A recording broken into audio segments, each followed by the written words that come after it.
I'm going to speak to you away from the podium tonight. They put down this red carpet for me to make sure that I don't walk off the edge, and some wag called it the Florizone. And that's one of my favorite things about this region, that you don't have to go far before you run into that maritime sense of humor. I'd like to begin by acknowledging that we're very honored to be here this evening on traditional Mi'kmaq territory. And I'd like to thank you, Pat, for your kind introduction. I know I speak for everyone in this room when I say how pleased we are to welcome you in your new role and to work with you. So congratulations, Pat.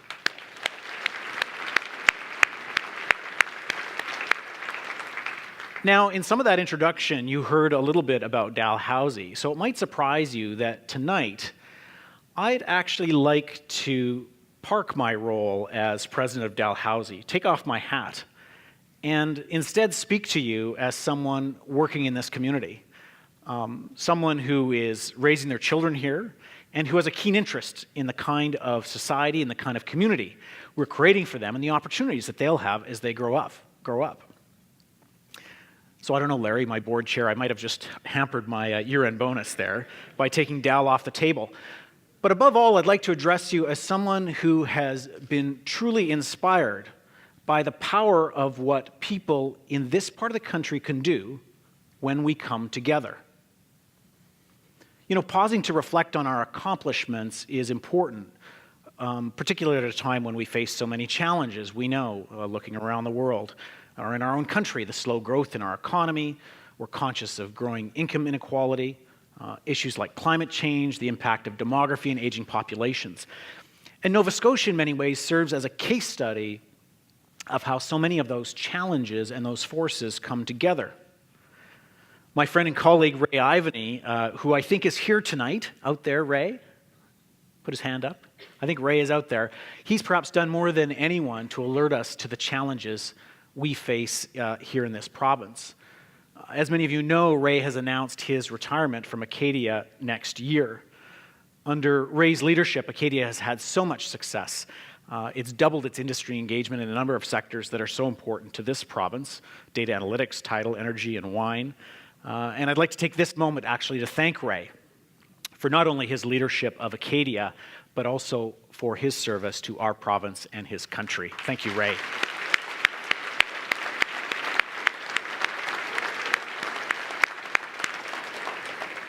Now, even amidst those challenges, as Ray pointed out in his report and he's talked about in the last 24 months, we've also seen some real momentum building in Halifax in Atlantic Canada. So last year, for example, Halifax was rated the third fastest growing city in Canada. In this year, it's on track to be number 2. Today, more than half of the students in all of our universities in this province have chosen to come here from outside the province, from outside Nova Scotia.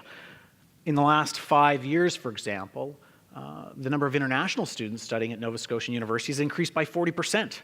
And you already heard that stat about how many of them not just want to come here, but want to stay when they come. What it means is that universities like St. Mary's, and my colleague Rob Summery-Murray, I think, is here tonight. I saw him earlier. St. Mary's University has the highest percentage of international students of any university in the country. Isn't that remarkable?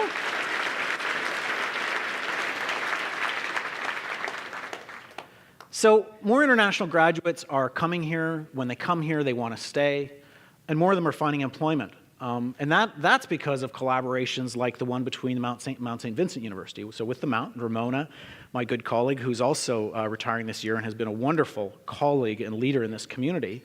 But the Mount, you know, an example of the work we're doing, the Mount is working with Venor, linking students with employers and helping them find jobs and to stay here. So thank you again to Ramona and to our colleagues at Venor for what they're doing to build our community and for their leadership.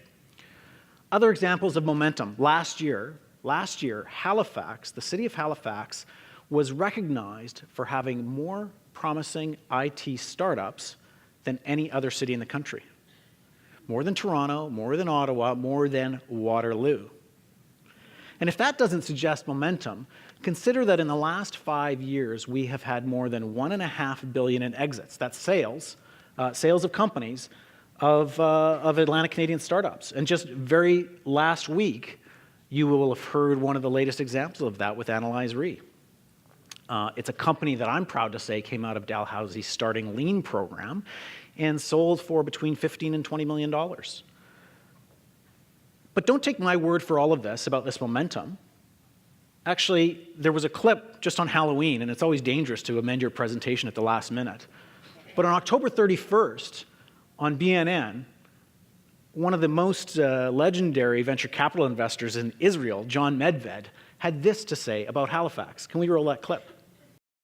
Well, I know you made 2 investments in Canada last year. I think that was the first ever for you. What are you seeing? How much talent and skill is here? I think there's a lot. I mean, I just came literally this morning from Halifax. Now, you wouldn't think of Halifax as perhaps the, beating heart of Canada's tech, future. Think again. I met dozens of entrepreneurial companies and entrepreneurs, interesting companies having to do with oceans and big data. They've had already a big exit there with Radian 6, bought by Salesforce.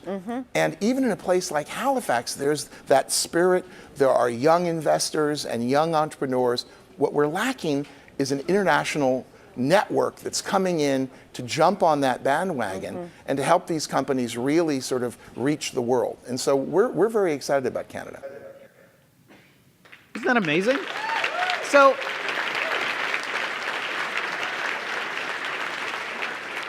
I think that's amazing to us because it feels kind of surprising. And yet, I don't think that momentum should surprise us. And the reason I don't think so is because I believe, and I have seen, the things that we can achieve in this region when we come together in new ways. So tonight, what I'd like to do is share with you 3 examples of where we, and by we, I mean all of us in this room and all of us in this region, where we are coming together to accomplish some great things. So let's begin with my first example. It starts with one of our defining features as a province and a region, and that is the ocean. The ocean is critical to all life on Earth. For example, you might not know phytoplankton in the ocean are responsible for producing 40% of the world's oxygen. What could be more important? In addition, half of the world's population relies on the ocean for some form of its protein. And by the way, we know the forecasts are that the wild fisheries are maxed out and we'll need aquaculture to feed the world. So the very survival of our humanity, the air we breathe, the food we eat, depends on a vibrant and healthy ocean. And what could be more important to us in our region? So that's why, over the last 18 months, a dedicated group has come together to build an incredible collaboration. A collaboration that brings together 3 of the 4 Atlantic provinces with 4 of the top 5 ocean institutes in the world. It's a historic partnership. It includes 3 federal departments and the Navy, 19 industry partners, and the generosity of incredible donors like John Risley, who's invested $25 million in this. It's a new global partnership.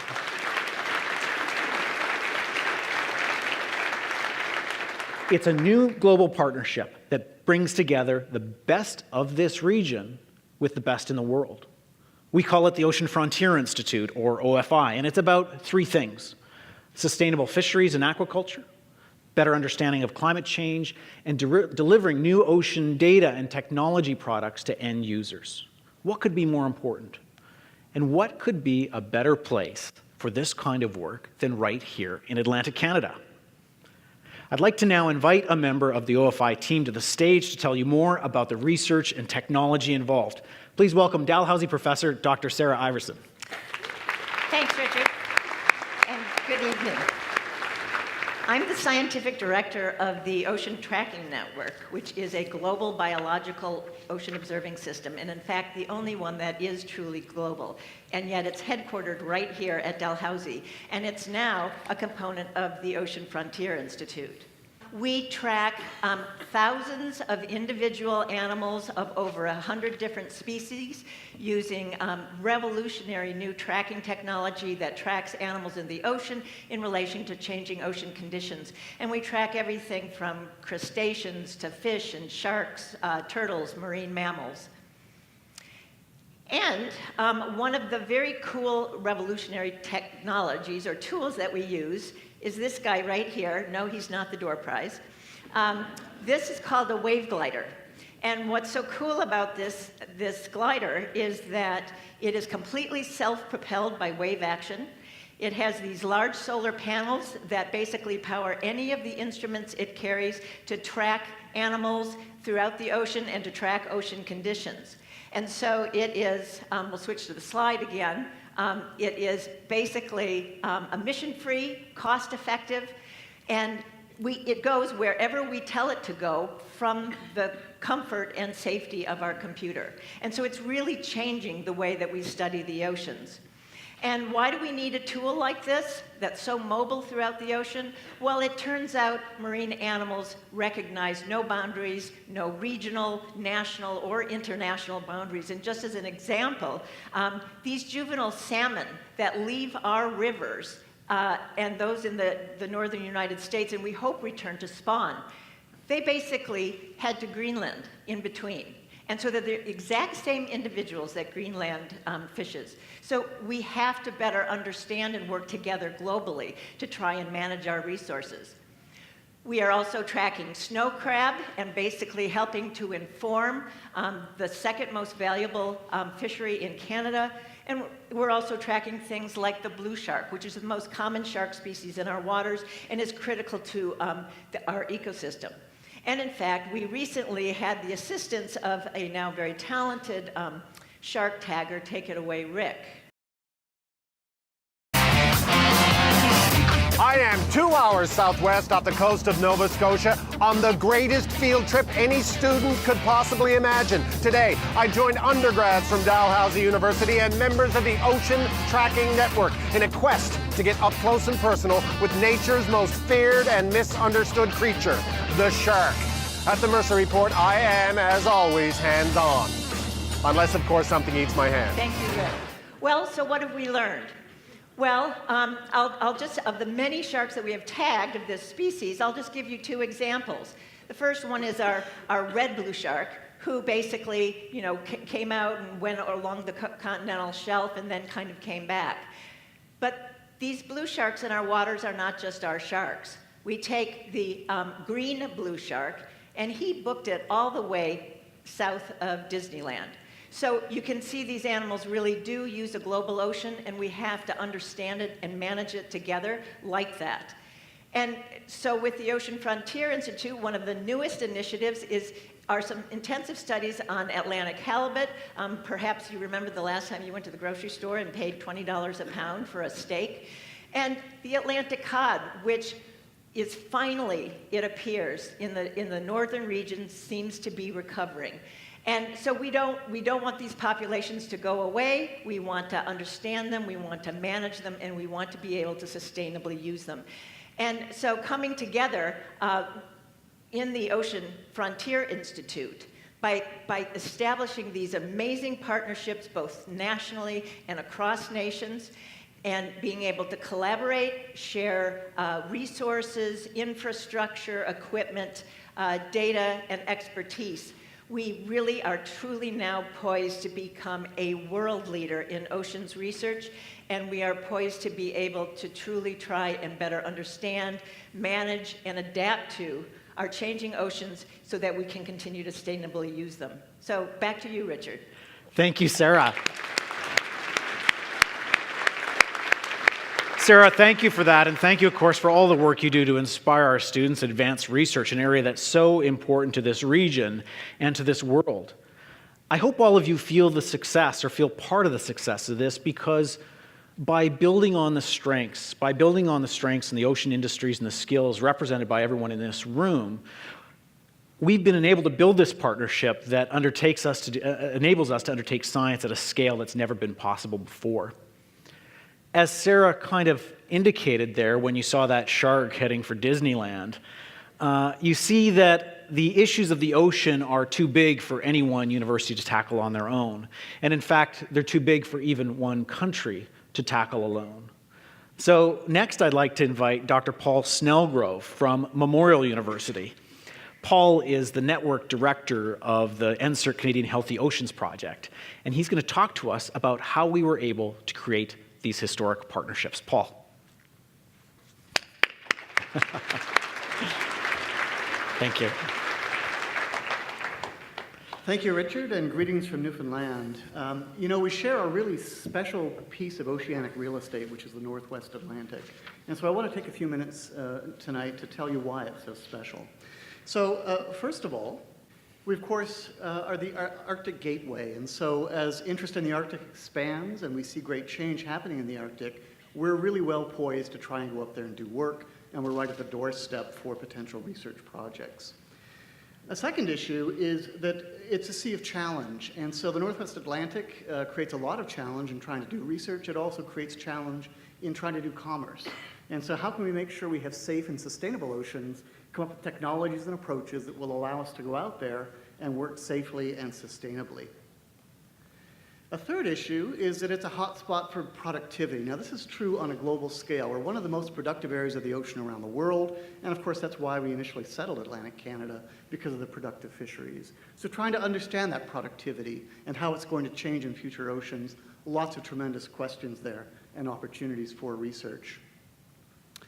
Another issue that you may not realize is that the North Atlantic is a hot spot for climate change. And what I'm referring to here is the Labrador Sea, not so far from where I was born, in fact, which is one of the hot spots globally for where carbon dioxide is absorbed by the ocean. Now that's really important because the ocean has sucked up a lot of the carbon dioxide that we've pumped into the atmosphere. And if that hadn't happened, we'd be a lot warmer today than we actually are. So trying to understand those changes and what's going to happen with that hotspot of carbon sequestration becomes a really critical question for oceanic research and indeed for human society.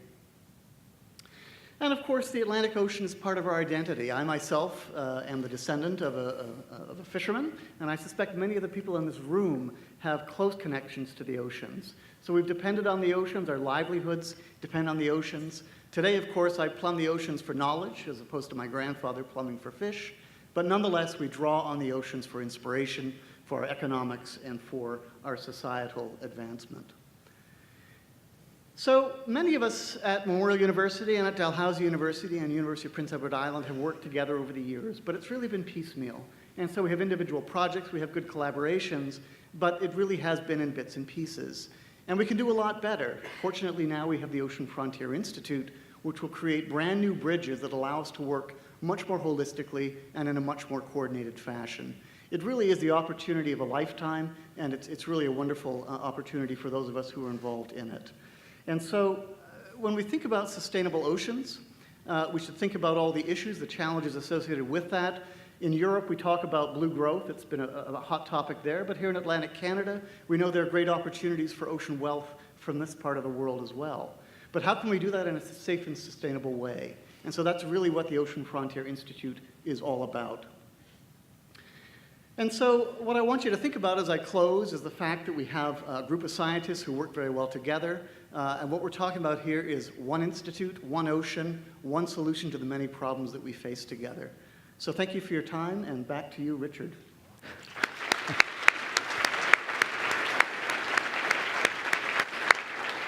Thank you, Paul, and through you to all of your colleagues at Memorial, President Gary Kachanowski, and also our late colleague and friend, VP Research Richard Marceau, who we lost earlier this fall, but who was a visionary behind this project, along with our colleague, VP Research Martha Crago. So thank you again. You know, the Ocean Frontier Institute, in addition to advancing research, will be a linchpin in Atlantic Canada's ocean economy. It will support the growth of ocean startups and established companies thanks to collaborations with Oceans Advance in St. John's and with the new Centre for Ocean Venture and Entrepreneurship, or COVE, in Halifax, which is being developed on a retired Coast Guard site with the Nova Scotia Community College, and I know Don Bureau is here this evening. Welcome, Don. And make no mistake, the opportunity here in the blue economy is huge for Canada. The ocean economy represents about 5% of global GDP, and that's forecast to double in the next 15 years. But in Canada, it's only about 2% of our GDP. So the opportunity is there. OFI creates the research and the partnerships for us to advance it for this region.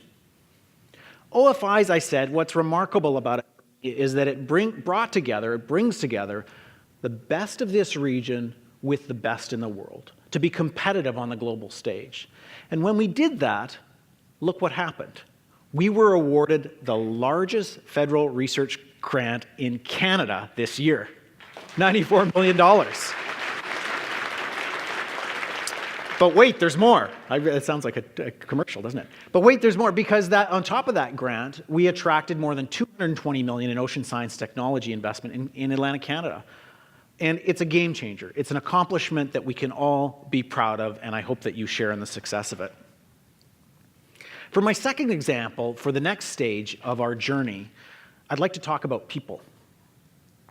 I was in Ottawa recently. There's a lot of talk about economic growth and where the next budget will go and the government's plans on innovation. And I was at a conference that was focused on growing Canada's economy. One of the speakers was the National Chief of the Assembly of First Nations, Chief Perry Bellegarde. And Chief Bellegarde reminded the audience that inclusive growth is not just a moral imperative, it's also good business. He talked about the latent talent and capacity in the Indigenous communities in our country that have the youngest and fastest growing populations in Canada. But what struck me most in his comments was the success story he shared. It was the success story of a Canadian Indigenous community that is leading the way nationally and internationally when it comes to economic and social development. That community is Member 2.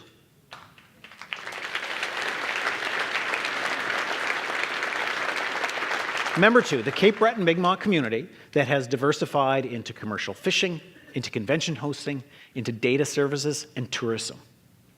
What can we learn as we think about partnerships? What can we learn from what's happening at Member 2? Well, to that end, I'm very pleased to invite Mary Beth Doucette. Mary Beth is the Purdy Crawford Chair in Aboriginal Business Studies at Cape Breton University's Unama'ki College. Mary Beth, please join us to share some insights from Member 2. So I'm really happy to be able to be here to talk about my community of Member 2. Before I start talking about all the great things that are happening in Member 2, I think we have a video so you can see it for yourself in case you haven't been to Cape Breton recently. Located on beautiful Cape Breton Island, Member 2 sits just 3 kilometers from downtown Sydney, Nova Scotia, and is accessible via Nova Scotia Highway 125, exit 7A. Its present success was built over the past 15 years through strong financial and administrative objectives and strategic partnerships with local and national organizations. Fast-paced business development, accessibility to financial assistance, and strong leadership are the fundamental factors of Member 2's success. Member 2 Development Corporation currently owns 180 acres of land on the south side of Highway 125, exit 7A, which will soon be the home of a light commercial development area. Churchill Crossing will be the Cape Breton Regional Municipality's most innovative and unique shops and services district. Member 2 Development Corporation specializes in many industries and has successfully completed projects in these fields. There are a number of significant advantages Member 2 offers when considering expanding or relocating a business. The community is always progressing, ensuring a growing number of customers and an available workforce. Member 2 is undoubtedly welcoming the world.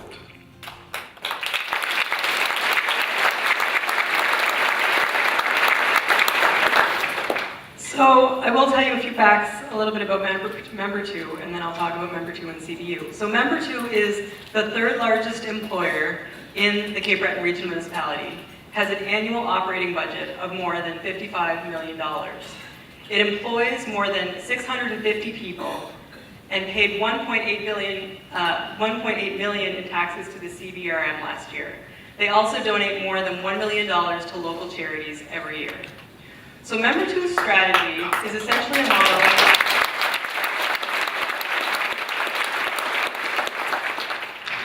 So we're doing some good things.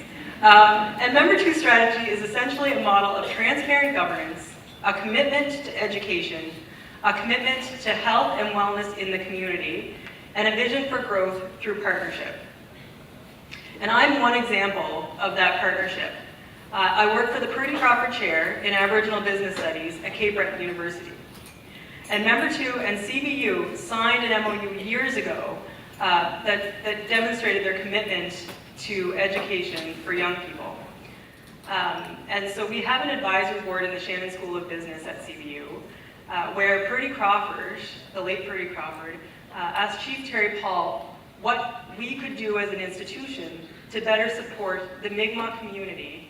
And Chief Paul said this: help us educate more of our Mi'kmaq community to manage and run businesses, but also help us to teach future business leaders, Mi'kmaq or otherwise, about the potential and the reality of Aboriginal business in Canada. So 4 years ago, I left Member 2 to work at CBU with the Purdy Crawford Chair to co-manage it. And what we do is mentor high school students, and we also support post-secondary business students who are Aboriginal through research and development of curriculum material, and we try and demonstrate Aboriginal success from across the country, and we try and make that accessible to the universities across the country. And so standing here today, as business leaders, I'm often asked, what can we do? And, excuse me. And so I would say, feel comfortable when you ask questions about Mi'kmaq culture. So learn about Mi'kmaq culture and history. One way to do that is to watch MIKM 2701, which is an online course learning from knowledge keepers of Mi'kmaq that some of you may have heard about. We piloted it last January, last winter, and it's an open access course that you can get online. It's still available in its current form, but we're also hoping to repackage it and make it more consumable to a broader set of audiences and different audiences. I also encourage you to seek out opportunities to work with the Mi'kmaq community, as well as other First Nations and other Aboriginal organizations, to set goals and create plans. In Nova Scotia, there are 13 communities, each developing projects unique to their area, whether it's wind farm development, hydroelectric, natural resources, ecological knowledge surveys, data management, construction, and the list goes on and on. So thank you very much, Willalan, and I'll toss it back to you. Thank you so much. Well, Alan, Mary Beth, I was so inspired to meet you at CBU earlier this fall, and I was inspired to see you on the stage here at Halifax again. So thank you for the work that you do. It's wonderful. Member 2 is truly showing us the way. It's showing what is possible when we work across those traditional boundaries, when we work across universities, when we work across Indigenous and settler communities, when we work across the public and private sector, and when we work across provinces. There's no question in my mind that a more prosperous Canada and a more prosperous Nova Scotia will be built upon a foundation of partnerships that support an economy in which everyone has a place. Look what we can do when that we includes all of us. We've heard tonight, or I've talked to you tonight, about what's possible when we bring together the best in the region with the best in the world. That's the OFI. And we've heard what we can do and what can happen in communities like Member 2 when economic growth is truly inclusive. In my third and final example, I'd like to talk about what can happen when we challenge ourselves to do more, to think bigger. And this third example starts with a story. About 2 years ago, I had my first meeting with Chris Huskelson, CEO of Emira. I had come to ask him to support a new building on Dal's downtown engineering and architecture campus. It was a set of building that our students and faculty desperately needed for accreditation, to give them the latest teaching space, to create the latest space for research. I asked Chris for $1 million. Chris's response: "You're not thinking big enough." So back to the drawing board. Could this be something bigger? Was there a way to construct a project that would meet our original goals, to deliver that transformational teaching and research space that we needed, but to also do something that would bring together Nova Scotians to make a bigger, even bigger impact on our economy? And so together, we did. Take a look. Imagine a future in Atlantic Canada, where ideas and talent in our universities can ignite new companies, where designers and engineers work alongside entrepreneurs to harness disruptive technology, where companies have access to world-class equipment to build innovative products, where founders find mentors and guidance to discover new opportunities, where a supportive community knows the road to success includes failures, where startups have space to engage with investors and customers, where the inventiveness of students meets the wisdom of business leaders. Imagine a future where anything is possible. If we create an environment to do that, we can build a more prosperous Atlantic Canada.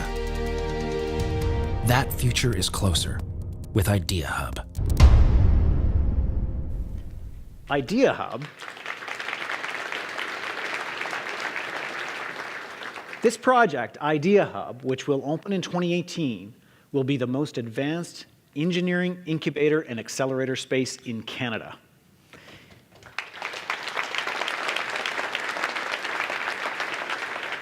Many of you know about organizations like Volta Labs that are part of this emerging entrepreneurial ecosystem here in Nova Scotia. This project will add yet another important piece of the puzzle, adding further momentum to what is becoming one of Canada's most dynamic startup scenes. Idea Hub at its heart is about helping students, about helping startups and small businesses develop new hardware, new technology, and launch globally competitive companies. It includes 10,000 square feet of incubation space for companies alongside 10,000 square feet of world-class engineering space so that the latest equipment is available not just for our students but also for those companies.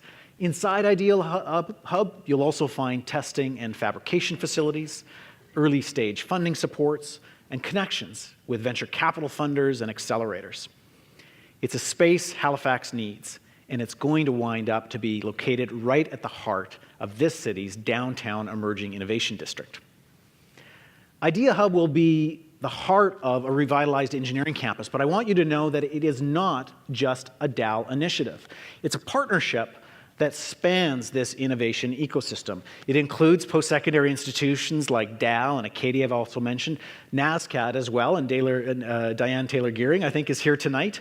It'll include entrepreneurship groups like Volta and Propel ICT, risk capital groups like InnovaCore and Build Ventures. Government, as you already know, is a major supporter through the funding from the Government of Canada, and industry partners like Emera. And that comes to my announcement. I'm so pleased to announce tonight that Emera has become the flagship partner in Idea Hub, not with the $1 million I originally asked for, but with a contribution of $10 million.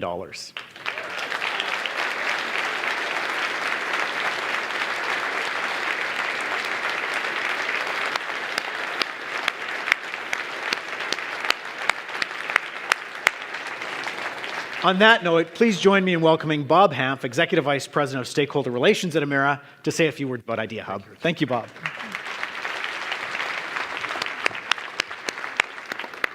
Thank you, Richard. And we are so thrilled at Emera to be partnering with DAL on the Idea Hub. It's not every day that a project comes along that will make such an incredible difference in the way new ideas are fostered and developed in this province. Like Dalhousie, Emera believes that the best way to achieve results is through collaboration and partnerships.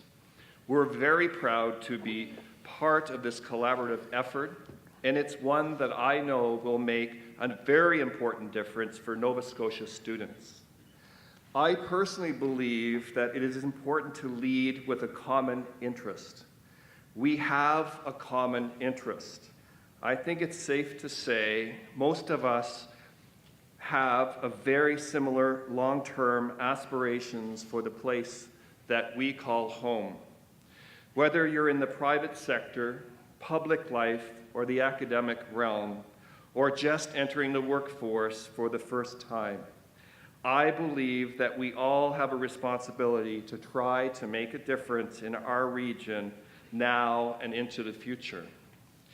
We all want to improve our communities, strengthen our economy, reduce our impact on the environment, and make this province the best place to live and work.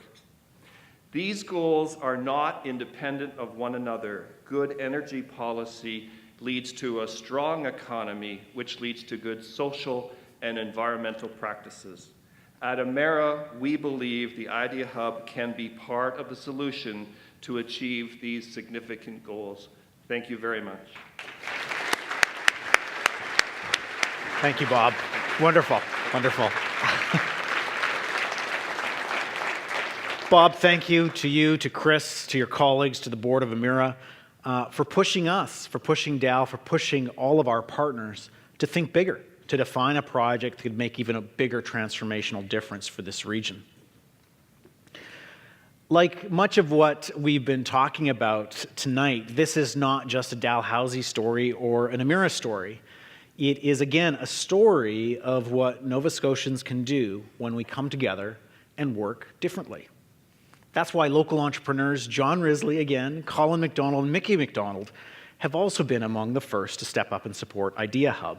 And I'm so pleased to announce that together, they've committed another $2.5 million to this initiative.